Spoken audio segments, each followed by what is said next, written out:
ঠান্ডা হবে ততই সুন্দরভাবে জমে বসে যাবে। এবার এই পাত্রটাকে নিয়ে আমি যে কোনো একটা নরমাল জায়গাতে 1 থেকে 1.5 ঘন্টার জন্য রেখে দেব। দিলেই কিন্তু খুব সুন্দরভাবে বরফিটা বসে যাবে। আর যদি আপনাদের হাতে সময় কম থাকে, একটু তাড়াতাড়ি বানাতে চান, সেক্ষেত্রে একটু নরমাল ফ্রিজে রেখে দেবেন, দেখবেন 8 ঘন্টার মধ্যেই হয়ে যাবে। তো এখন যেহেতু শীত পড়ে গেছে, ফ্রিজে রাখার দরকার নেই, এমনি নরমাল জায়গাতে রেখে দিচ্ছি। আর আপনাদের সাথে দেখা হচ্ছে তাহলে 1 থেকে 1.5 ঘন্টা।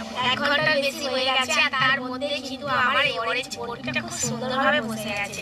একদম উপর থেকে হাত দিচ্ছি, একটুও লেগে যাচ্ছে না। আর এইভাবে যদি আমি সরাই না, দেখুন মোল্ড থেকে কি সুন্দর ছেড়ে যাচ্ছে। মোল্ডের গা থেকে দারুণভাবে ছেড়ে যাচ্ছে। তার মানে আমার এই বরফিটা খুব সুন্দরভাবে জমে গেছে। এবার আমি এটাকে এই মোল্ড থেকে নামিয়ে নেব। তার জন্য একটা প্লেট নিয়েছি, এইভাবে উঠিয়ে দেবো, দিয়ে পিছন থেকে একটু ঘা দেবো এইভাবে।